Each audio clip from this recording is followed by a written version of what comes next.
Friends, welcome back our YouTube channel पे on science friends. हम लोग डिस्कशन शुरू किए हैं क्लास 11th का बायोलॉजी, जिसमें फ्रेंड्स हम लोगों ने अध्याय 1 का डिस्कशन कर लिया है। जिसमें फ्रेंड्स हम लोग एसपीपीडी बुक को पहले देखे, फिर लोगों ने एनसीईआरटी का भी डिस्कशन किया और साथ में उनमें दिए गए प्रश्नोत्तर को भी देखा। फ्रेंड्स, हम लोग पढ़ेंगे जीव जगत का वर्गीकरण, जो कि क्लासिफिकेशन ऑफ लिविंग बींग्स है। फ्रेंड्स, इस अध्याय में हम लोग जो जीव जगत का वर्गीकृत किया गया है, उस सभी वर्गीकरण को हम लोग पढ़ेंगे। फ्रेंड्स, चैप्टर थोड़ा बड़ा है, लेकिन हम लोग इसको धैर्यपूर्वक अच्छी तरह से समझ के पूरे चैप्टर को पढ़ेंगे। तो फ्रेंड्स, चलिए शुरू करते हैं। देखिए, दिया हुआ है, अत्यंत विशाल जीव जगत में असंख्य वायरस, माइकोप्लाज्मा, समुद्री जीव, स्थलीय जीव जंतु, पक्षी, कई पादप हमारी पृथ्वी पर मौजूद हैं। इनमें प्रत्येक जीव किसी न किसी रूप में एक दूसरे से भिन्न है। अब तक पादपों की 4 लाख से अधिक तथा जंतुओं की 10 लाख से अधिक जातियों को खोजा जा चुका है। जीवों की इतनी अधिक संख्या का व्यक्तिगत रूप से अध्ययन करना प्रायः असंभव है। अतः इस कठिनाई को दूर करने के लिए वर्गीकीविदों यानी कि टेक्सोनॉमिस्ट ने जीवों को सुव्यवस्थित या क्रमबद्ध ढंग से विभाजित किया है। जीवधारियों में अप्रत्याशित विविधता होने के कारण किसी भी मनुष्य के लिए इतने अधिक विविधता युक्त जीवों का अलग अलग अध्ययन कर पाना नितांत असंभव है। दूसरी ओर, यदि जीवधारियों को उनकी अपेक्षाकृत समानताओं के आधार पर कई समूहों तथा उपसमूहों में विभाजित कर दिया जाए, तो लगभग सभी जीवधारियों के विषय में समुचित ज्ञान प्राप्त करना अत्यधिक सुविधाजनक हो जाता है। अपेक्षाकृत समानताओं एवं विषमताओं के आधार पर जीवधारियों को विभिन्न समूहों में वर्गीकृत करने को वर्गीकरण यानी कि क्लासिफिकेशन कहते हैं। जीव विज्ञान की वह शाखा जिसके अंतर्गत जीवधारियों का वर्गीकरण किया जाता है, वर्गीकरण विज्ञान अथवा वर्गीकी टेक्सोनॉमी कहलाती है। वास्तव में टेक्सोनॉमी 2 ग्रीक शब्दों यानी कि टैक्सिक तथा नॉमस की संधि से बना है। टैक्सिक का अर्थ है व्यवस्था तथा नॉमस का अर्थ है नियम। अतएव टैक्सोनॉमी का शाब्दिक अर्थ हुआ नियमानुसार व्यवस्थित करना। इस प्रकार वर्गीकी का अभिप्राय है जीवधारियों को निश्चित नियमों अथवा सिद्धांतों के अनुसार वर्गीकृत करना है। वर्गीकी शब्द डी कैंडोली ने दिया। यहाँ देखिए फ्रेंड्स, वर्गीकी के लाभ यानी कि एडवांटेज ऑफ क्लासिफिकेशन। पहला तो दिया हुआ है, जीवधारियों की विविधता का ज्ञान होता है। आगे है दूसरा दिया हुआ है फ्रेंड, जीवधारियों की उत्पत्ति तथा उसके बीच परस्पर संबंधों का ज्ञान होता है। तीसरा, इसके द्वारा हम कम समय में अधिकाधिक जीवों के विषय में समुचित ज्ञान प्राप्त कर सकते हैं।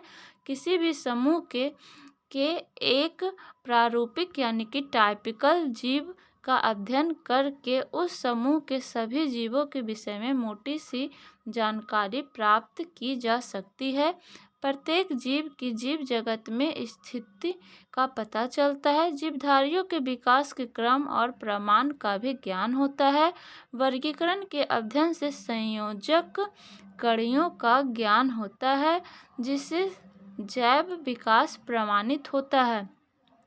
आगे है फ्रेंड्स, वर्गीकरण के प्रकार। समय समय पर विभिन्न प्रकार के वर्गीकरण प्रस्ताव किए गए। मुख्य रूप से ये निम्न प्रकार के होते हैं। पहला तो है वर्गीकरण की कृत्रिम पद्धति, आर्टिफिशियल सिस्टम ऑफ क्लासिफिकेशन।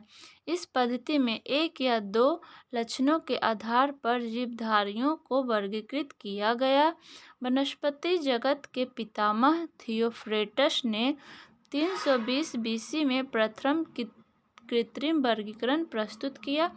उन्होंने पौधे को केवल स्वभाव हैबिट के आधार पर वृक्ष यानी कि ट्री, झाड़ी यानी कि सर्ब्स एवं शाक यानी कि हर्ब्स में वर्गीकृत किया। जंतुओं का सबसे पहले वर्गीकरण एरिस्टोटल यानी कि अरस्तु ने किया था। इन्होंने प्राणियों को दो प्रमुख समूहों में वर्गीकृत किया। पहला तो एनेइमा, इसमें वे जंतु रखे जिसमें लाल रुधिर नहीं होता है, स्पंज, निडेरिया, मोलस्का, आर्थ्रोपोडा आदि संघ के जंतु। और दूसरा इनेइमा, इसमें वे जंतु रखे जिनमें लाल रुधिर होता है। इसमें कशेरुकी जंतु को भी सम्मिलित किया गया। इनको दो समूहों में बांटा गया। अब जिसमें लाल रक्त होते हैं अंड यूजी और जरायुजी। अंड यूजी मतलब कि ओविपेरस और जरायुजी मतलब विविपेरस। अंड यूजी मतलब कि वे जंतु जो अंडे देते हैं, और जरायुजी यानी कि विविपेरस जो शिशु बच्चे को जन्म देते हैं।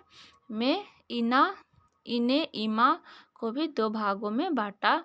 कैरोलस लिनियस ने 1758 ईस्वी में वर्गीकरण की लैंगिक पद्धति यानी कि सेक्सुअल सिस्टम ऑफ क्लासिफिकेशन प्रस्तावित की, और इसीलिए उन्हें आधुनिक वर्गीकरण का पिता, father of modern systematic of taxonomy कहा जाता है। उन्होंने पौधे के पुष्पों के पुंकेसर स्टैमेन की संख्या के आधार पर 24 वर्गों में वर्गीकृत किया।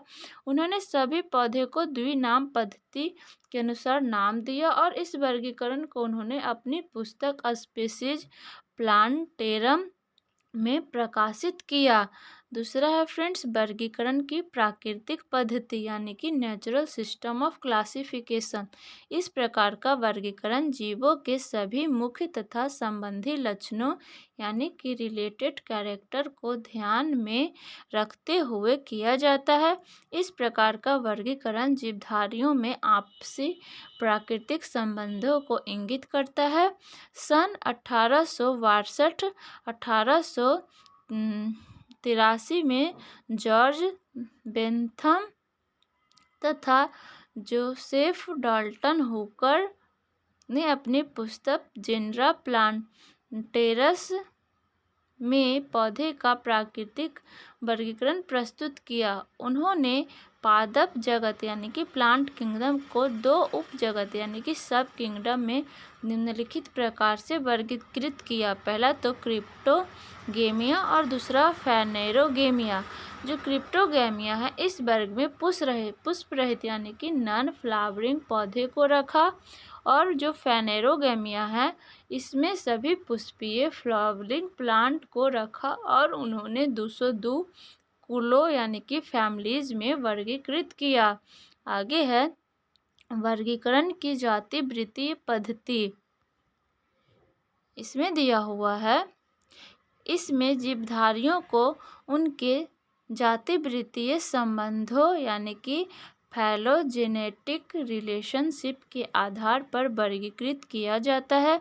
ऐसे वर्गीकरण जिसमें जीवधारियों के आनुवंशिक तथा उद्विकासीय अंतर संबंधों जेनेटिक एंड एवोल्यूटिनरी इंटर रिलेशनशिप का ज्ञान होता है, जो जाति वृत्तीय वर्गीकरण यानी कि फाइलोजेनेटिक क्लासिफिकेशन कहलाते हैं। इस प्रकार का वर्गीकरण एंगलर तथा प्रोटलर ने सर्वप्रथम दिया। उन्होंने पुष्पीय पौधे को उनके विकास क्रम यानी कि इवोल्यूशनरी सीक्वेंस के आधार पर 208 कुलों में वर्गीकृत किया। आगे दिया हुआ है फ्रेंड्स जीवधारियों की द्विजगत वर्गीकरण प्रणाली।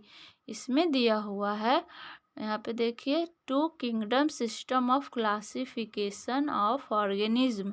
अरस्तु द्वारा समस्त जीवों को 2 समूहों जंतुओं एवं वनस्पतियों में विभाजित करने की परंपरा का शताब्दियों तक पालन किया गया। लिनियस ने भी अपनी पुस्तक सिस्टेमा नेचर में समस्त जीवधारियों को दो जगत किंगडम, पादप प्लांट किंगडम तथा जंतु जगत एनिमल किंगडम में विभाजित किया। पौधे जिसमें सेल्यूलोज की कोशिका भित्ति होती है, जैसे कि आम का पेड़, गुलाब, गेहूं, तथा जंतुओं में सेल्यूलोज की कोशिका भित्ति नहीं होती है, जैसे कि मछली, सर्प, बंदर के बीच अंतर इसमें स्पष्ट है कि किसी जीव वैज्ञानिक ने काफी समय तक इस द्विजगत प्रणाली में किसी परिवर्तन की कोई आवश्यकता का अनुभव नहीं किया।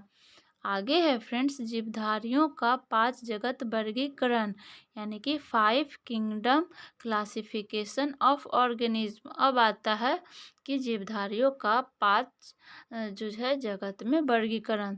परंपरागत द्विजगत वर्गीकरण का स्थान अंततः टेकर द्वारा 1969 ईस्वी में प्रस्तावित 5 जगत प्रणाली ने ले लिया।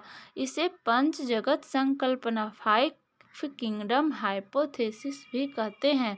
इसके अनुसार समस्त जीवों को निम्नलिखित 5 जगत यानी कि किंगडम में वर्गीकृत किया गया है, जो कि फ्रेंड्स अभी तक मान्य है। देखिए इसमें क्या क्या है। पहला जो जगत है मोनेरा है, दूसरा प्रोटिस्टा, तीसरा कवक जगत है, चौथा पादप यानी कि प्लांटी, और पांचवा जंतु यानी कि एनिमिलिया।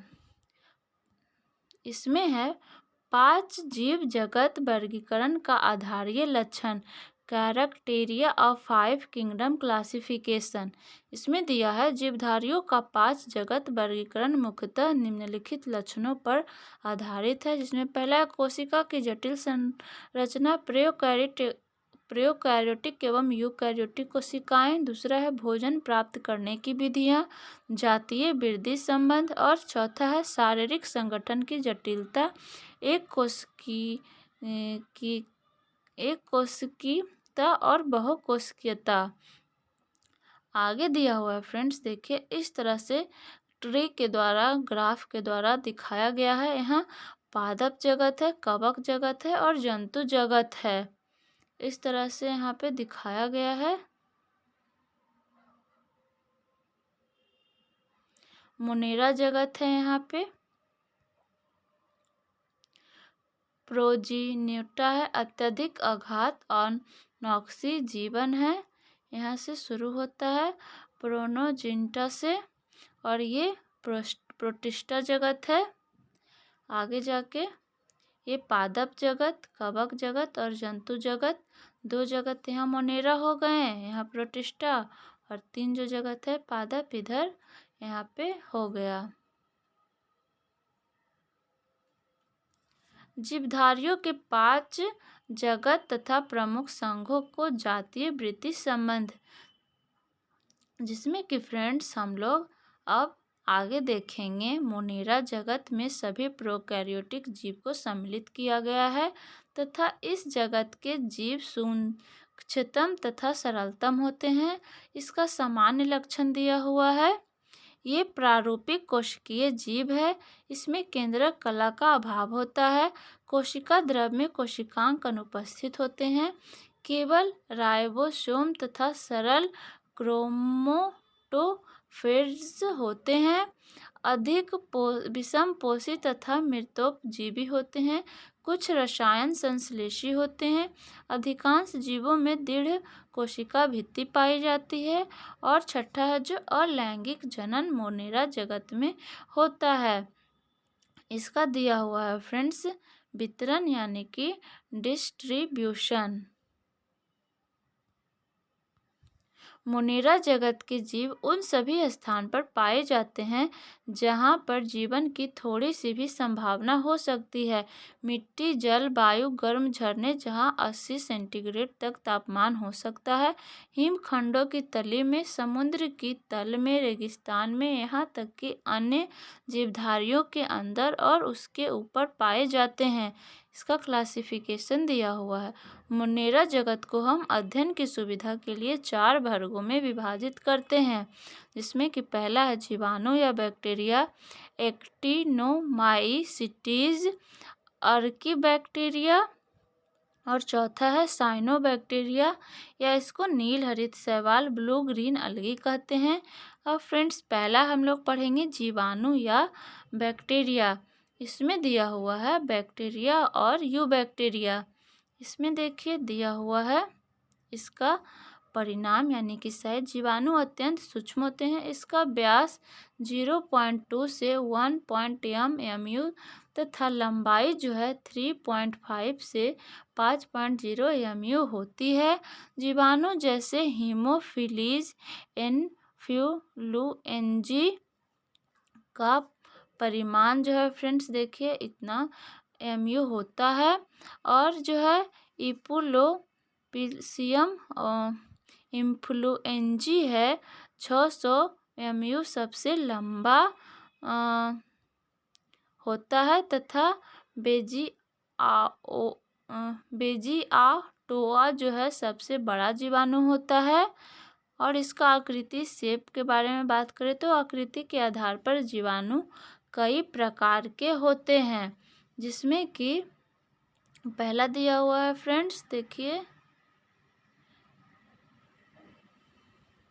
एकल छड़ाकार संरचना होती है तो उसे एकल बैसिलस कहते हैं। उदाहरण के लिए लैक्टोबैसिलस, जो कि फ्रेंड्स हम लोग को दही में बैक्टीरिया रहता है।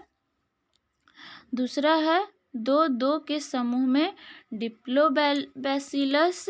यहाँ डिप्लो का अर्थ है 2 और बैसिलस का जो अर्थ है बैक्टीरिया का नाम है कहलाते हैं। उदाहरण के लिए डिप्सोबैसिलस। तीसरा है जब ये श्रृंखला में जुड़े होते हैं तो उन्हें स्पैंटोबैसिलस कहते हैं। उदाहरण के लिए बैसिलस एंथ्रोसिस। यहाँ देखिए फ्रेंड्स, और आगे दिया हुआ है चौथा है जब ये समांतर लगे होते हैं तो इन्हें पैलिसेड कहते हैं। उदाहरण के लिए कॉर्निबैक्टीरिया। आगे है गोलाकार या कोकस। ये गोलाकार स्पेरिकल तथा सबसे छोटे जीवाणु होते हैं। कोशिकाओं के विन्यास के आधार पर ये कई प्रकार के होते हैं। पहला दिया हुआ है मोनोकोकस, अकेले एक कोशिका के रूप में। उदाहरण के लिए माइकोकोकस। दूसरा है डिप्लोकोकस, दो कोशिकाओं के समूह में। उदाहरण के लिए डिप्लोकोकस यानी कि न्यूमोनी बैक्टीरिया। और तीसरा है टेट्राकोकस, जो 4 कोशिकाओं के समूह में होते हैं। उदाहरण के लिए माइकोकोकस ल्यूट्रिज। और चौथा है फ्रेंड्स देखिए यहाँ पर स्ट्रेप्टोकोकस, जो अनेक कोशिकाएं एक श्रृंखला में होते हैं। उदाहरण के लिए स्ट्रेप्टोकोकस लैट्रिक। यहाँ देखिए फ्रेंड्स कुछ बैक्टीरिया को दिखाया गया है जिसका नाम भी दिया गया है। वाइब्रियो है, ये स्पाइरिल है, ये माइक्रोकोकस है जो अलग अलग है। और यहाँ पे देखिए डिप्लोकोकस है जो 2 का समूह में है। बैसिलस बैक्टीरिया है, स्ट्रेप्टोबिलस है, स्ट्रेप्टोकोकस यहाँ पे सब जुड़ गया है। और टेट्राकोकस है।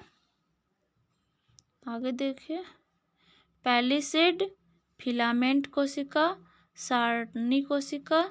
और ये है स्ट्रेफाइलोकोकस। आगे देखिए फ्रेंड्स, हम लोग देख रहे थे 5वां स्ट्राफाइलोकोकस यानी कि अनेक कोशिकाएं गुच्छे के रूप में। उदाहरण स्ट्रेप्टोकोकस ऑरियसियन। चौथा है सारसनी, 8 से 64 या उससे अधिक जीवाणु जो है घनाकार समूह में व्यवस्थित होते हैं। उदाहरण के लिए सारसनिया देखिए यहाँ पे दिखाया गया है, समूह में है कोशिका। आगे है कोमा आकार यानी कि कोमा सेप्ट या वाइब्रियो। अंग्रेजी के कोमा के आकार के उदाहरण वाइब्रियो कलेरी। आगे सर्पिलाकार स्प्रिंग या स्क्रूप के आकार का उदाहरण स्पाइरियोकिट या हेलिकोनिया। हेलीकॉप्टर के रूप में होते हैं। बहुरूपी, यह जीवाणु माध्यम के अनुसार अपना आकार बदल लेते हैं। उदाहरण के लिए राइजोबियम। इतना हुआ फ्रेंड्स आकार के आधार पर बैक्टीरिया। आगे दिया हुआ है फ्रेंड्स ग्राम धनात्मक तथा ग्राम ऋणात्मक जीवाणु। यहाँ ग्राम पॉजिटिव तथा ग्राम नेगेटिव बैक्टीरिया। ग्राम स्टैनिंग, जिसके आधार पर जीवाणुओं को दो समूहों ग्राम धनात्मक तथा ग्राम ऋणात्मक में बांटा गया है। यह तकनीक क्रिश्चियन ग्राम वैज्ञानिक ने सन 1884 में विकसित की। ग्राम स्टैनिंग की विधि, अब ये देखिए किस विधि के अनुसार की है। जीवाणुओं को स्लाइडर और फैलाकर आलेप यानी कि स्मेयर बना लेते हैं। इस आलेप को क्रिस्टल वायलेट नामक अभिरंजक से रंगते हैं। सभी जीवाणु बैंगनी रंग के हो जाते हैं। इसके बाद आलेप को कई बार पानी से धोकर आयोडीन के घोल में डुबाते हैं। आलेप को पुनः जल से धोकर 95 एल्कोहल या एसीटोन में डुबोते हैं। कई जीवाणु बैंगनी रंग छोड़ देते हैं, उन्हें ग्राम ऋणात्मक यानी कि ग्राम निगेटिव कहते हैं। इसके विपरीत जो जीवाणु अपना बैंगनी रंग बनाए रखते हैं वे ग्राम धनात्मक यानी कि ग्राम पॉजिटिव कहलाते हैं। जीवाणु आलेप युक्त स्लाइड को 1% सेफनिन स्टेन यानी कि 30 सेकेंड स्टैंड पर एक फिर स्वच्छ जल से धोने के बाद ग्राम ऋणात्मक जीवाणु अब लाल दिखते हैं। ग्राम धनात्मक जीवाणु बैंगनी बने रहते हैं। ग्राम पॉजिटिव बैक्टीरिया की सेल वॉल मोटी तथा एक स्तरीय होती है। इसमें लिपिड की मात्रा कम होती है तथा कोशिकीय भित्ति में टिकोइक अम्ल उपस्थित होता है। कोशिका भित्ति में 80% पेप्टिडोग्लाइकेन एवं प्रोटीन तथा शर्करा होता है, जबकि ग्राम बैक्टीरिया में कोशिका भित्ति पतली होती है तथा दो स्तर में बटी होती है। बाहरी मोटे लिपिड स्तर तथा आंतरिक peptidoglycan. Gram positive gram negative bacteria की प्रतिरोधक क्षमता अधिक होती है। इसकी कोशिका भित्ति पेप्टाडाइग्लोकेन यानी कि 5 से 15% और फास्फोलाइपिड 35%, प्रोटीन 15% तथा 50% लाइपोलिसैकेराइड होते हैं। अब आगे है फ्रेंड्स जीवाणु की संरचना के बारे में पढ़ना है, जो कि बैक्टीरियल सेल। जीवाणुओं की कोशिकाओं में कई घटक होते हैं। इसमें कुछ कोशिका भित्ति के बाहर होते हैं, जबकि अधिकांश कोशिका के अंदर होते हैं। तो फ्रेंड्स आगे हम लोग जीवाणु कोशिका की संरचना के बारे में हम लोग विस्तार पूर्वक पढ़ेंगे। तो फ्रेंड्स मिलते हैं नेक्स्ट वीडियो में, जिसमें हम लोग जीवाणु की संरचना यानी कि बैक्टीरियल सेल स्ट्रक्चर को देखेंगे। तो फ्रेंड्स हमारे साथ बने रहने के लिए हमारे चैनल को सब्सक्राइब ज़रूर करें। साथ ही फ्रेंड्स हमारे चैनल को सब्सक्राइब करने के बाद बेल आइकन नोटिफिकेशन को प्रेस कर दें, जिससे कि हमारे वीडियोस का नोटिफिकेशन आपको सबसे पहले मिले। साथ ही फ्रेंड्स कमेंट सेक्शन में कमेंट्स करें कि हमारे वीडियोज आपको कैसे लगते हैं और लाइक तथा शेयर करें। मिलते हैं फ्रेंड्स नेक्स्ट वीडियो में।